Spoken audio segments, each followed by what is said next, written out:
Hi, everyone, and welcome to the China EVs and More podcast, where my co-host, Lei Xing, and I will go over the week's most important and interesting news coming out of the global EV, AV, and mobility sectors. Happy Halloween, everyone, as well. What Lei and I discuss today is based on our opinions and should not be taken as investment advice. For those that are new to the show, welcome. And to our loyal listeners and viewers, welcome back. Don't forget to subscribe and like, and help us get the word out about this podcast to other enthusiasts. And of course, tune in again next week. My name is Tu Lee. I am the managing director at Sino Auto Insights, a global management consultancy that helps organizations bring innovative and tech-focused products and services to the transportation and mobility sectors. I write a free weekly newsletter that we pull many of our discussion topics from. You can sign up for it at sinoautoinsights.substack.com, which of course I encourage you all to do. Lei, a scary Halloween Lei, whose mic didn't work very well for a second there. Can you please introduce yourself? Well, I hope it's working now. I think it's working now. It's working now. Good morning. This is Lei Xing, former chief editor of China Auto Review. And yes, this is episode number 226. So it's Halloween.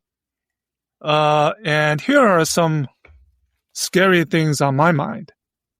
First of all, the clock goes back 1 hour on Sunday, which means we're going to have to deal with a long winter when night falls before 5 p.m. Second of all, 2 months left in 2025. Hard to believe. Very scary. How fast this year went by, right? Yeah. And third of all, the horrendous numbers that we saw financially over the last few days, including BYD. Yeah, BYD is not excluded. I know that's been a that. topic that's been That's on scary. Yeah. Porsche, 99% drop in operating return on sales, basically to nilch for Q3. Mercedes, Volkswagen Group, as a result of the Porsche, they had their negative quarter profit since the pandemic, since I think 2020, when everything was down. So those are the scary things on tap for today, in the spirit of Halloween. And we are 1 day away from sales numbers being posted by the Chinese automakers, likely with the exception of Li Auto and a couple of other players. Well, the other scary thing, since you mentioned Li Auto, is the weekly numbers are history. I know they're still being reported, but Li Auto no longer reports them. And obviously their numbers does not look good as before. And they just announced this recall of the Mega, which is actually in hindsight a relatively bold move, because nothing has been concluded from the official investigation.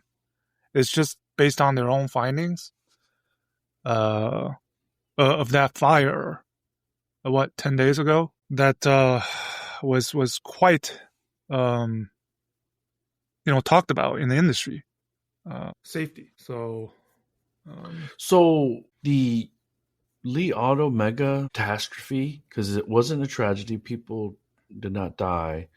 I watched it a few times, and they're very, very lucky that inside the vehicle there's a lot of people that or there's someone that was quick thinking. Luckily, I think there were only 2 passengers, one in the back seat and one driver. That's what was purported to show, or based on the owner who released that statement, a legal statement of what happened. So yeah, and we have to remember that these battery cells get assembled into modules, and then these modules get assembled into a battery pack, and that's what you get the skateboard. And whenever there's additional layers, so there's the cell layer, there's the module layer, and then there's the pack. and they're supposed to be flame retardant materials that are trying to make sure that no explosions happen, or if there is flames or there are flames, then they are contained. So that's where, and I'm not a technical expert on battery packs, but it seemed like it happened really, really fast. So in the recall that Li Auto sent out, the culprit was the coolant that runs through the battery pack. The coolant, and they're recalling, even they're replacing, by the way, the battery pack, the whole thing. That's their measure. Okay, that's big money. And then second, there's something called the aluminum cooling plate for the motor controller that they will also replace. And so it looks like that plate didn't do its job, maybe. Something wrong with the coolant, I don't know. But at this point, it doesn't appear to be the issue with cell, which means CATL, if I was CATL, CATL hasn't made any public statement about this because it is a CATL Chilean battery from the cell. But Li Auto worked with CATL for the pack. So, I mean, currently it looks like it's not CATL's fault or the cell fault. Just the mechanical, how the battery pack cooling. But one source of information that Li Auto released or said was that they did see an issue beforehand, like a few hours beforehand, but nothing was done. So they said that's something that they need to, work better later. But it's what if there were other passengers especially in the third row, right? I mean, well, if there were children, because Mega, you would think that there would be children potentially in that thing. Yeah. So. But as of this point, I just tweeted that first of all, this is actually a big PR win for Li Auto because they wanted to be ahead and try to be transparent on what happened, what their findings were, what their action was. So from a crisis PR point of view, they did a good job. But I think there's still question marks on the safety of. Even though Li Auto says all of their vehicles are more in terms of the national battery safety standard, that they're way ahead or way above the standard, but this still happens. So sometimes what happens, internally, is that these car companies will get the vehicle and then do the analysis, the post-mortem, and find out that it could be a single component, single part. In the case of electric vehicles, there could be a battery management software system issue, or it could be a one-off. Tier ones normally do is they build parts in batches, like lots. And so lot number 1 could have 1,000 parts, and then lot number 2 could have another 1,000 parts. And that's how you kind of manage some of the quality, and you're able to really pinpoint it. And then, okay, this was part number 5 on lot 1. So we're going to check all of parts in lot 1 to make sure that they don't have that flaw. I think, that's how they start sometimes. And if we think about, we're talking about Li Auto, but if we think about CATL, they're lucky too that it's not a CATL problem because CATL batteries are everywhere in China. That's exactly the point, how this could escalate, right, into a more serious problem. And you talk about Li Auto getting in front of it. This is going to be a big check for them potentially to write. We're talking like more than NIO replacing, or Geely replacing the AI chip or the Orin chip in the 001s. Remember that? The numbers, it can be easily crunched. 11,411 units being recalled. That's about half of what they sold, the megas. Multiply by 50,000 RMB. I'm conservatively 50,000 RMB a battery pack. That's half. Which is about $8,000. Which is about $8,000. Yeah. So, yeah, but they're lucky that in this instance they're lucky that the Mega didn't sell like crazy. And as of this moment, Xiaomi hasn't done anything on their accident. Like a month before. Nothing. Well, didn't they recall? Or didn't they do an over-the-air update? That recall was on the previous accident that happened in March. So it also, I think this incident also shows different tactics of the players, what they're willing to do to get their reputation. Li Autos has always been fast, right? So especially currently, they're facing extreme headwinds on their. I also wonder if that has anything to do with Li Auto being in Beijing. Well, I mean, there's Li Auto, there's Xiaomi, there's Beijing Hyundai, there's Beijing Benz. I mean, every one of those companies are facing different scrutiny, right? A situation in what they are, right? But yeah, that's part of the Juan, right? Part of the Juan. So let's talk a little bit about these numbers with Mercedes and Porsche and Volkswagen Group. Can you summarize what you saw? I've been and we'll spend a little bit of time talking about the Reuters Conference I was just at. Sure, we'll talk about that. I have not been working. I've been working. If you know what I mean. Different type of work. Yeah. So. No, I mean, what can you say? I think Q3 was just it's a culmination of every one of these Audi, Mercedes, Porsche, Volkswagen Group. There's this common thread among them is the intense competitive pressure they face in China. There's mention of that in all of their announcements. But it's only half the problem, I think. China's obviously the one place where they're getting killed, but there's other issues, right? There's when you talk about Europe, you talk about these suppliers needing to lay off, I don't know how many people, 20, 30,000 people. Mercedes is doing that, right, to get their costs down. Right, all of these tariffs, luckily. Right, we heard about Xi and Trump meeting. We saw that there's some movements on the tariffs. Well, in the immediate term, Lei, we're talking about chips from Nexperia shutting down factories. Exactly. We talked about that last episode. So all of these headwinds are just, it's Halloween. It's scary. To put it mildly.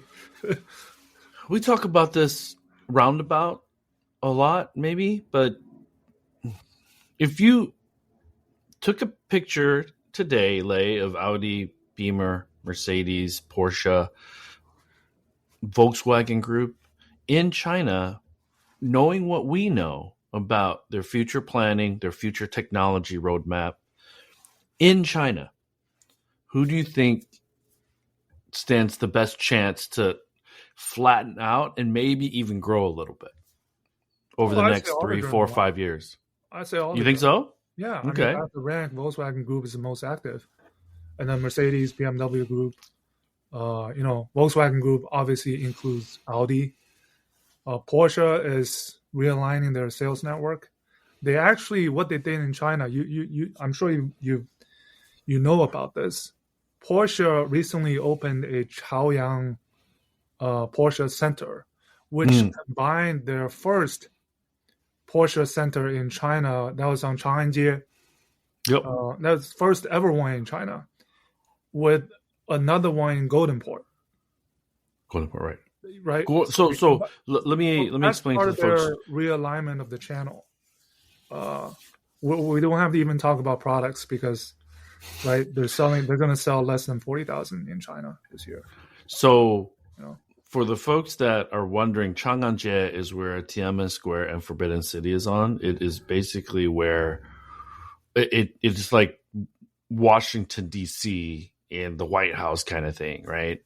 And then Golden Port is a racetrack in the suburbs of Beijing. Yeah, in the suburbs of Beijing, probably an hour and a half outside of city center where Chang'an is. Yeah. So, yeah, I agree. We can talk a little bit about the Reuters conference because I did talk about Porsche and I did say that they were at 95,000 units in 2023, I believe, or 22. And so now they're under 40. So halved in 3 years, basically. Yeah. So what you're saying is that they're restructuring because they don't have the demand that they used to. So the dealerships, the service centers, they don't need as many.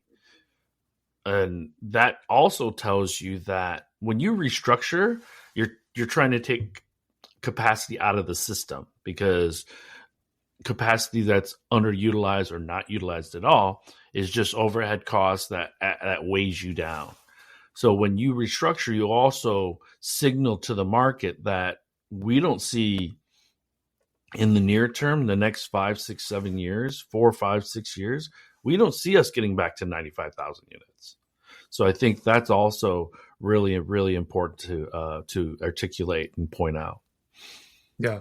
I mean, all of their Mercedes launching the CLA next week, the locally built CLA. Beijing Honda. That is such a linchpin product for Mercedes in China. Because similar, Beijing Honda launched that Evo, their first ever battery electric SUV. Right. And guess who the partners are, right? CATL, DJI Auto, Momenta, Findreams. Okay. Oh, right. And their strategy, their tactics, they're in place. The rest is up to the market. The rest is up to the execution.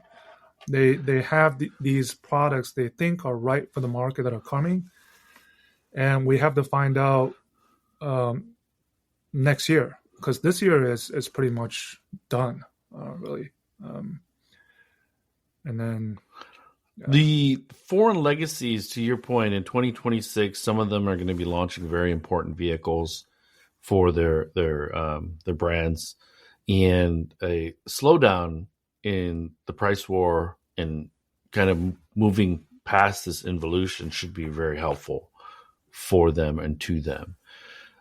We talk about. So I saw Ganesh. He was at the conference, so he says hello. But anyways, so companies like NIO who are kind of finding their footing in the China market, I think it's important for them as well to kind of get some of these players that are nipping at their heels out of the system, out of the market. I mean, everything we take a kind of a relative lens at what's happening. So BYD profit down 33%. They still earned, I think it was over $1 billion in profit. That's still pretty good, but relative terms, it was down compared to last year. Their revenues were down. And if you remember last year, I think 2024, it was the year when BYD had more revenues than Tesla. And then also, there were an improvement in margins, gross margins in Q3, I think. But on the flip side, we have the Chinese market always in these 12, 18, 24-month cycles, which means at this point in time, it's probably the NIOs, the Xpengs, the Leap Motors that are running away, it almost seems. And whereas the bigger ones, the ones that were running away, BYD, Li Auto, some of these other ones are in a funk. And then by this time next year, who knows? It could be someone else. I think that's currently what we're seeing. That if you're on top, be careful. I mean, Geely, right? Geely, for example, launched the Xingyao 6, 70,000 renminbi, $10,000 EV, EREV, and BEV, right? That's hitting BYD's market segment, the Jin, right? Sub $20,000 in China is so intense. Yeah, and then on the other extreme, the large SUVs, right? Li Motor launched the D19, and more coming. In fact, this guy who went over from BYD, this Zhao Changjiang, he was the Denza guy. He moved over to Lucid. Apparently because Lucid is launching a D9 competitor, and this Zhao Changjiang, he's a lifer at BYD. He was kind of the guy who launched the Denza, the brand, the D9 and other models. So, right, there's these part of the competition of talent even. To me, Denza is a little bit like Neo, because I believe in their products. I like Neo's products. I like Denza's products. They look great, and interior, exterior, and a little bit perplexed that they're not able to grab more share in the, like, not ultra premium, but the above. Well, it's premium-ish. Yeah, when you have like a Neo ESA, which they say it's better than an MPV, right? That's one competitor they've already done 10,000 units in 40 days, and likely they can get to probably 10K a month run rate by the end of the year. It's just one competitor that you would never thought of a month, 2 months ago. Right. So, yeah, BYD is not that surprising. The numbers still stand out, but competition is really also an easier way to say it. BYD is also not immune to competition. Nobody. And yeah, exactly. Well, I see Xiaomi doing pretty well consistently. So I think they stand out because they only have two products. So, and they're both new-ish in the market, and they have a ton of value. They're priced so aggressively, Yes. Xiaomi, I think in the lens of maybe the foreign competitors, I think they still have a huge question mark on Xiaomi, meaning, okay, they have the engineering, they have the technology, but long term, I think they still question the long term kind of the durability and quality of Xiaomi's. Sure. And I think some people are anticipating Xiaomi entering the foreign markets. They said, what, 27? 2027, yes. Not that far away.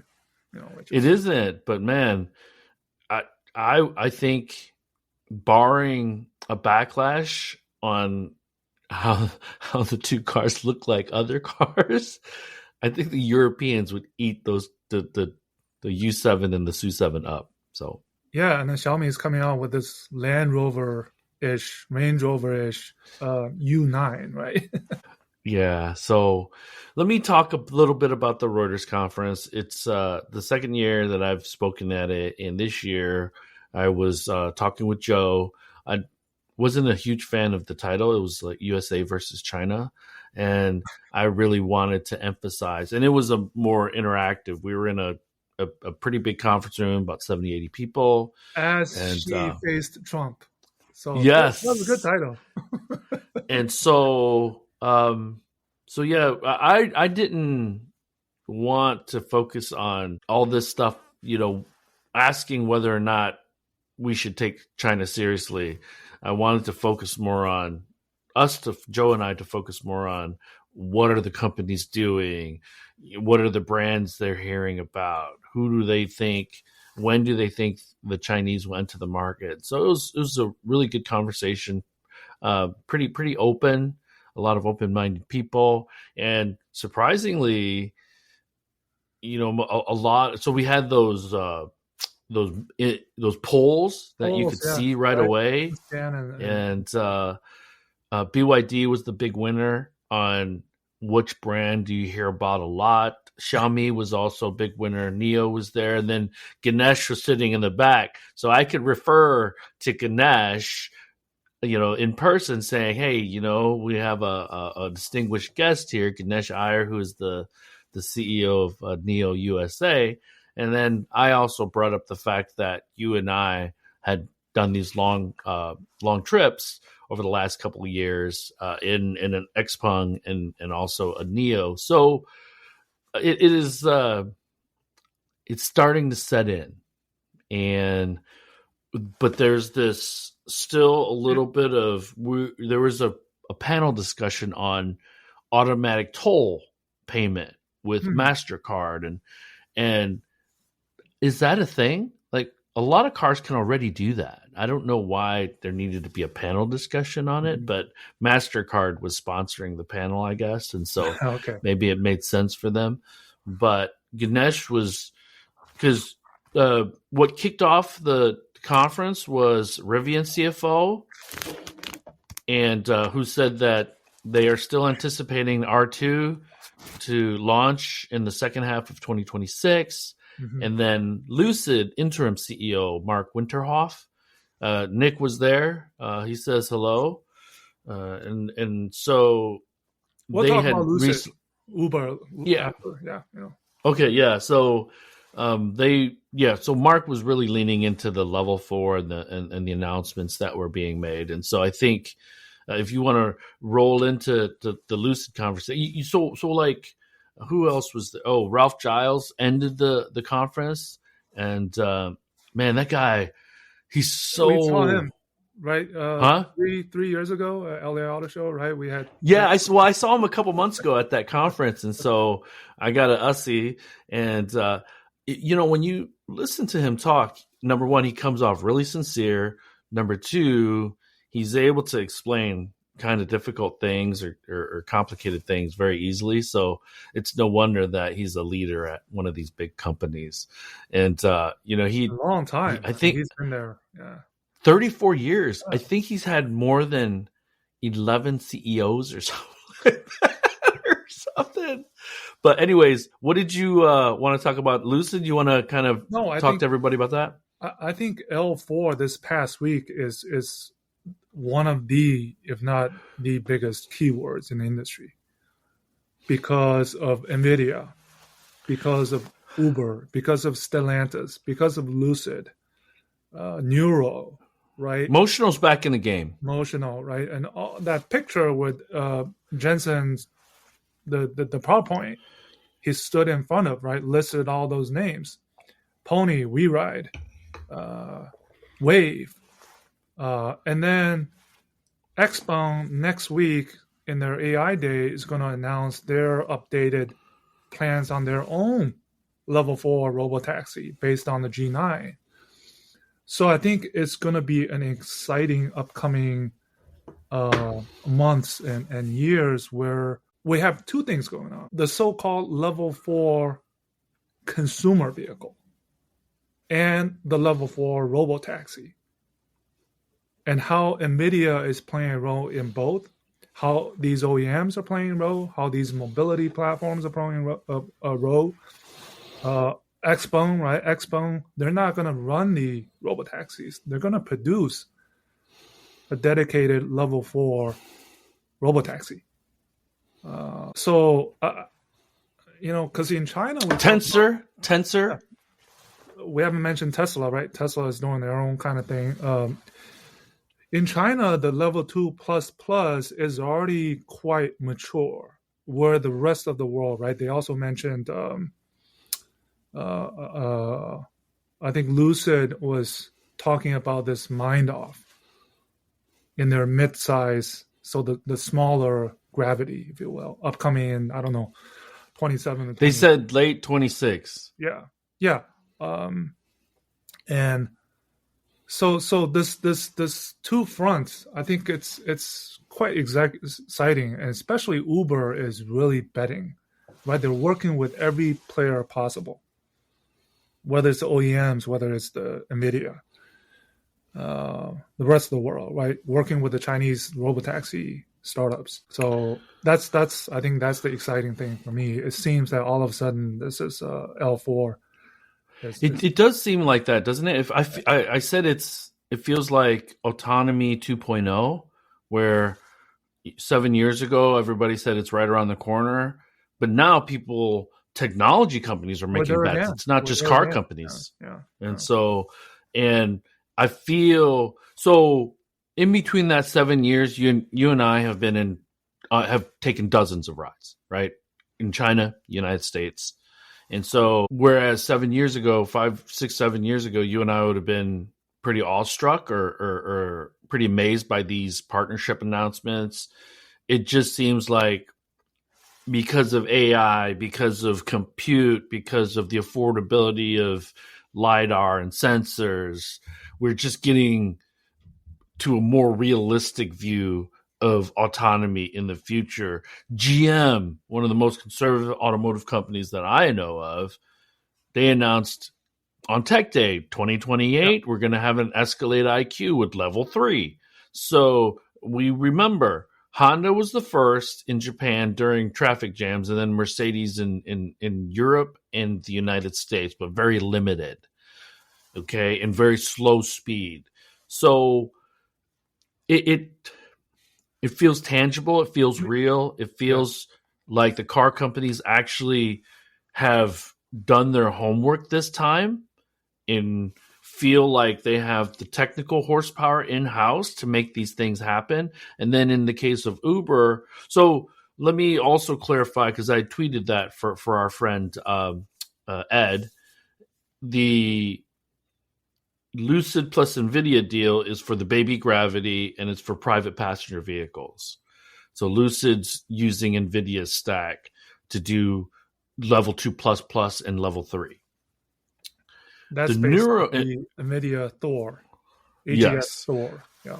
And in Neuro's case, Uber is purchasing Lucid Gravities that have Neuro's hardware software stack on it. So this is the case where Uber is now becoming an owner, a fleet owner and manager. Now, they'll probably outsource the management part, but their balance sheet is going to look completely different in 5 years. Yeah. So, and then there's the NVIDIA Stellantis Foxconn, which NVIDIA is providing their whole stack based on the Hyperion platform. Quite a few things going on at the same time. And we just talked about it a couple of weeks ago, the Lyft, Tensor Auto, VinFast. Yeah, Tensor Auto, partnership. AutoX. So, and I'm actually going to be in San Jose. I should try to figure out if I know anybody at Tensor Auto, maybe make a visit. But it's just a really interesting time because then you have a Wave, which is British, and then you have Zoox. Zoox, who and next week I'm in Florida for an FAV summit, an autonomous vehicle summit, and I met the gentleman. He was a senator in Florida, and he created this advocacy group. So in Florida, there's the in Orlando and surrounding area. I forget the company that runs these robobuses. Is it? It's a European company, I want to say. I forget the name. I do too, but I know who you're talking about. Yeah. So what else? So, I mean, I probably add, you said autonomy 2.0. I could even say autonomy hype 2.0. Who knows? Well, maybe not hype. Because to your point, in China, and I'd done that slide where I had electrification, smartification, automation. I had U.S. and Europe flags still on electrification, and then I had the China flag at automation because of all the level 2 plus that's going to be in 2026 vehicles and beyond. And I was told, and I don't know the numbers, Lay, but I was told, and I'll try to find them, that the GM take rate for Super Cruise is pretty robust, and they're pleasantly surprised with that. Blue Cruise is not as good as Super Cruise, and I think that's okay to say that without too much controversy, because Blue Cruise is also much more limited. I think GM has more miles that's mapped, and so a couple of companies that I talked to during the conference, TomTom. And I talked to so TomTom is being used by the Chinese companies outside of China. Yes. In fact, I can say that because the few level 2 plus rides that I did in Munich, every one of them talked about using TomTom for mapping navigation, not for the HD map, but for the local. They wouldn't even use Google. They use TomTom, which is an interesting point. Yeah. The other thing too is I spoke with someone from Here Technologies. And Here, yes. So they're pretty. So I think TomTom and Here are the two major players outside of China when it comes to mapping. Yeah. Especially if you take out Google, then those two players kind of dominate. Yeah.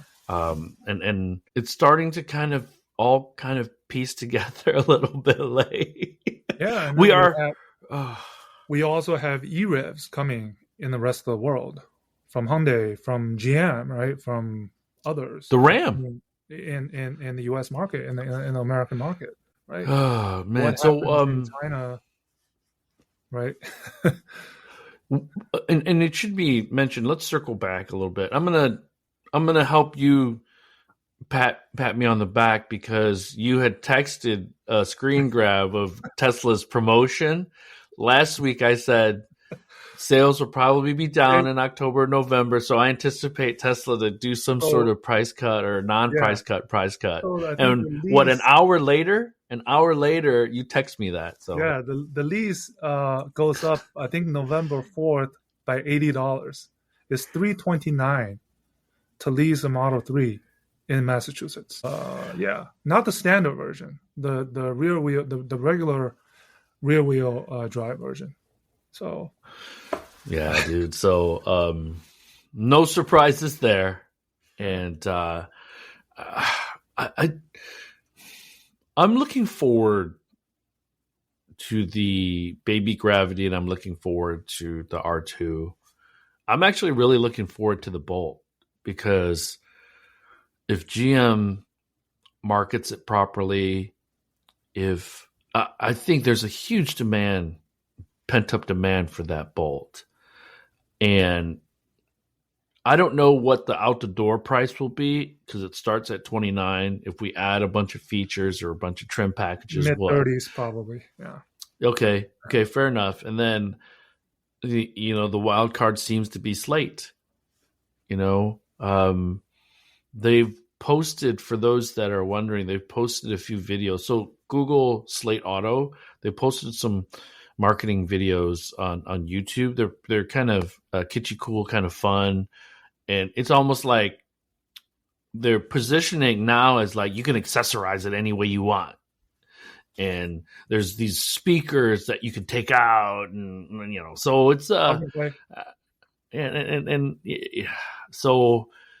do we? I guess fundamentally, two questions: do we believe people really want an analog vehicle? And do we believe that people really want a two-door truck? I think the analog stands a better chance than the two doors. Yeah. So, but this could be the perfect vehicle for. I would be hesitant to buy it for my son or something like that until I really understand crash worthiness, because my son would have to be safe. And so, anyways. I don't really have anything else, man. So I take that back. GM also announced huge layoffs, And Right, the EV stuff, 3,300, 33,000 people. Tennessee, Detroit Hamtramck, yeah, and so we're seeing, and I've written this in the newsletter years ago. I've written this, and we've talked about it. I said there's going to be layoffs, so that's what's really happening. And then I think we talked about it last week. Georgia, their technical center is going to be closed. GM's technical center, and I think AI is going to take over a lot of those responsibilities of the people that. Oh, one thing that was really cool was Melody Lee. Have you heard of her? From who? She is the chief marketing officer for Mercedes-Benz USA. Oh, okay. 2 E's, so I'm assuming that maybe she's Korean American. But she worked at Cadillac as a director of marketing, and she worked at Herman Miller, so she has a lot of experience on the premium side of marketing. She was a keynote yesterday.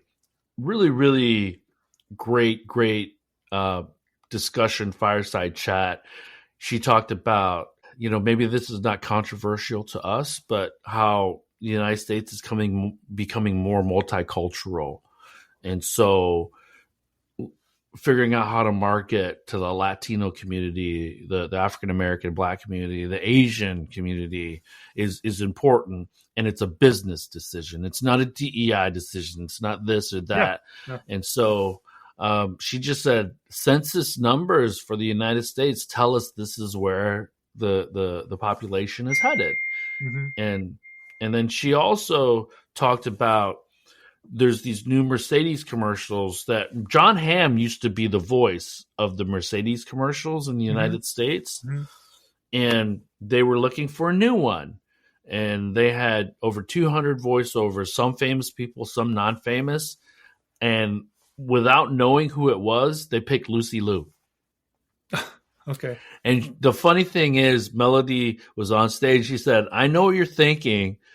One small Asian woman picks another small Asian woman to become the spokesperson for Mercedes. Everybody laughed. She's like, that's not it, And she said that her voice over John Hamm's 20 points higher, like in the because they've launched some of these. So next time you see Mercedes, it might not, I had no idea that it was Lucy Liu, but she was talking about that. So like, how some executives, when they do fireside chats, they talk for 25 minutes and say absolutely nothing.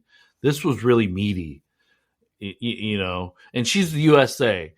So nothing about what your struggles in China, how do you market in China? So China, Mercedes, right? I tweeted some of this stuff. They're working with the men's tennis #1 player, Wang Chuqin, and then McDonald's in cross collab in anticipation of their CLA launch. So it's completely different.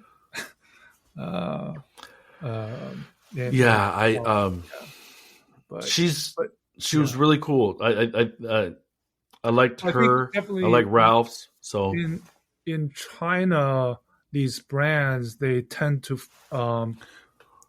sign up more brand ambassadors than the rest of the world, especially Chinese actors, sports professionals. Recent launches, we've seen this. The Auto i6 had this young actor. The D19 had Fei Xiang. Fei Xiang is one of the most famous. I think he's a Chinese American. Very old, but very famous. Well, even Cadillac. Remember in April in Shanghai, they had the gold medalist ping pong player. So. Exactly. But I also think that I think that points to the demographic in China, how it trends younger, right? And so more social media savvy, more personality driven. Lamborghini had their 20-year China celebration, I think last week, and the CEO he said their average age, I think, was like 32 to 35 for Lamborghini customers in China. It's crazy. Lamborghini. Oh my God. Yeah. 32. Yeah. I think I was making like $50,000 a year at 32 years old. Like, I'm just making that up, but I wasn't making Lamborghini money. Let me just say that. So, anyways, let No. me see if there's any questions. Oh, why don't the EV maker? So SSJJ asks, SSJJ005, why don't the EV maker just check the battery health through their software? Well, actually, we eluded this. I think currently, if we talk about Li Auto, if we talk about NIO, Xpeng, or any of other players, I don't think it's uncommon that, because they did say, I think it was like 4 hours before the accident happened, they detected something. And they even notified the owner, but no action was taken. And Li Auto specifically said that could have been something, a lapse on their part, on when that happens.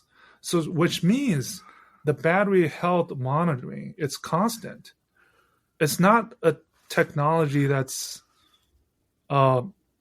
difficult. It's there, right? I mean, how NIO monitors their batteries and does the battery check after each battery swap and in the battery swap stations. So it's not that. I think it's what happens afterwards. What action I think there's needed to be taken. Nowadays, we talk about a smart EV, a smart phone on wheels, right? What happens with the car, they can see it, especially the battery. I mean, they probably have a whole data center of what's going on. So, and they also have filters that say if the temperature goes above or below this much, this Celsius or this Celsius, then you ping us an alert, and then we'll alert the customer, or it pings an alert to the customer directly. This is not difficult to achieve. It's what happens afterwards with the driver, with the owner, what kind of actions they take. And remember that these are brand new vehicles. This is a Mega that's never been built before. So a lot of, as more and more customers buy it, put miles on it, there are new things that pop up that they don't know about, because this is not an existing product that has 12 years of history, and you can really dial it into these certain things that are the high failure rates.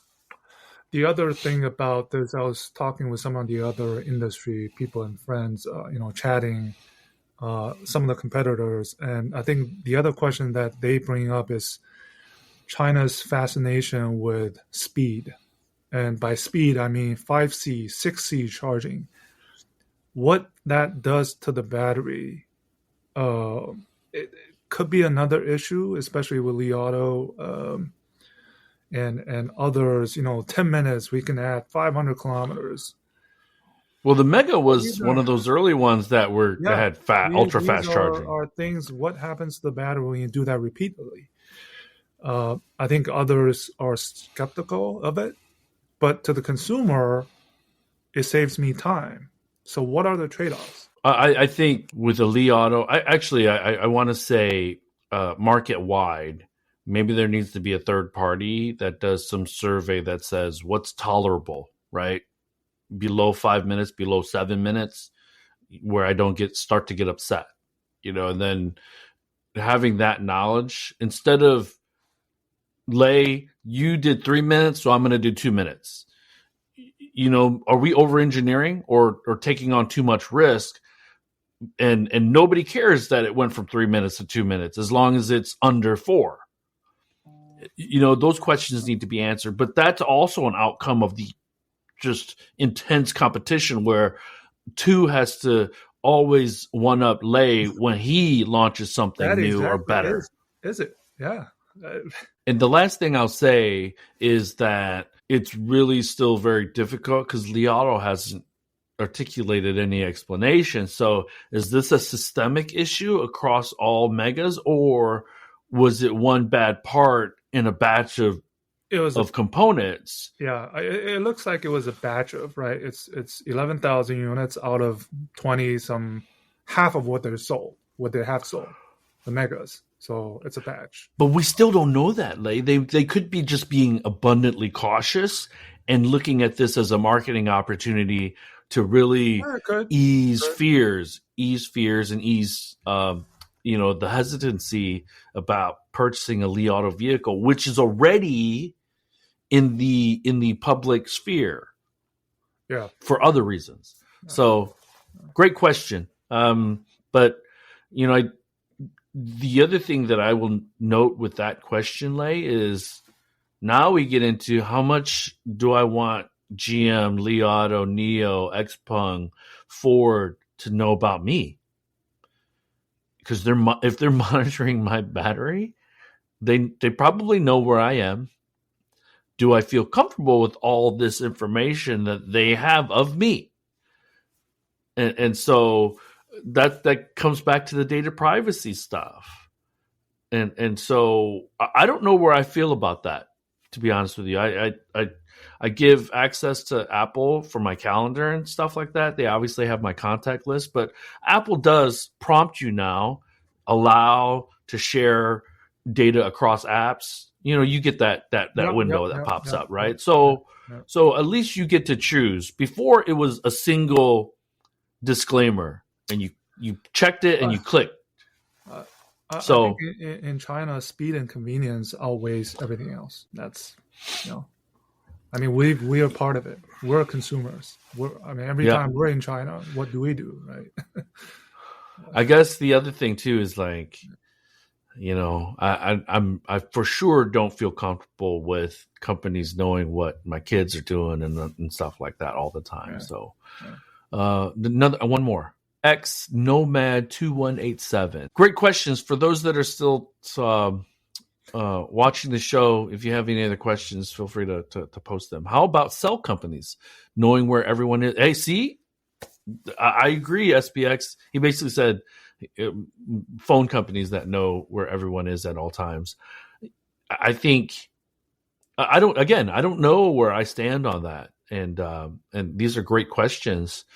And each country, each region has a different attitude towards it from a government standpoint and policy standpoint. And then I think Chinese feel a lot different than Europeans and Americans for sure on those attitudes. So it's a great debate. I don't think there's a right answer, but there's a right answer for you and your family, I think. And what we should demand, whether you're Chinese, American, or European, is if Lei, you are building the next great iPhone and you use my data to consolidate amongst other people's data so that you can monetize it as a new service you're providing, you should pay me for my data.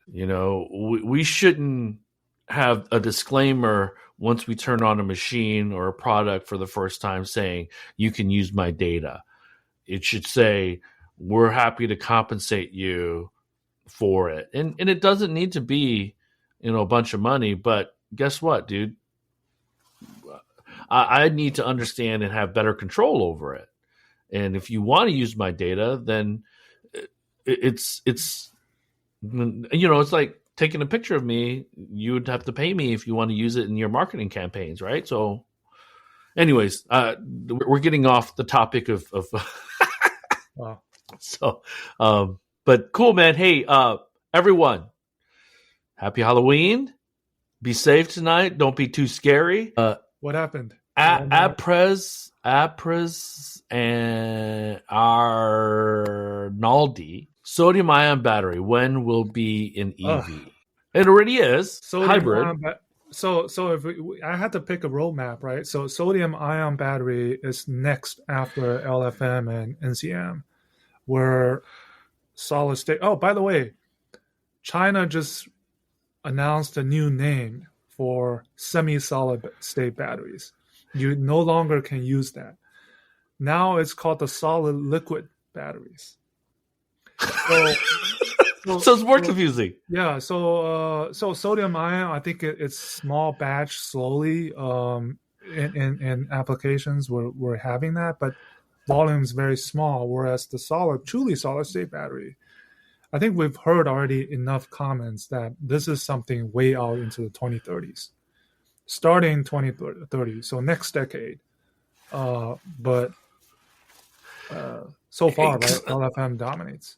I think what's important is that it is about the technology, but LFP, there's so much capacity for LFP that it's going to be hard to beat for the next 10 years from a cost standpoint.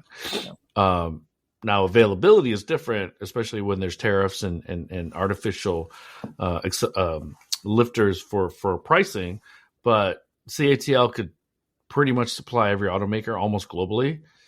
And the combination of CATL, BYD, Goshen, Kalb, AESC, they could definitely supply a lot of LFP to most automakers around the world alone. So LFP is going to be here for a very, very, very long time. Yeah. I'll catch you on DMs, man. Have a good weekend, everyone. We will catch you all next week. Bye-bye.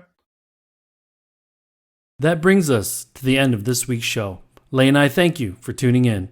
My name is Tu Lee, and you can find me on Twitter at Sino Auto Insight. That's SinoAutoInsight. You can find Lei on Twitter at LeiXing77. That's LEIXING77. If you wouldn't mind rating and or reviewing us on Apple Podcasts, Spotify, or wherever you grab your podcast from, we'd appreciate that as well. Even better, if you enjoy this show, please tell your friends about it. Please join us again next week as we track down all the latest news on China EVs and more.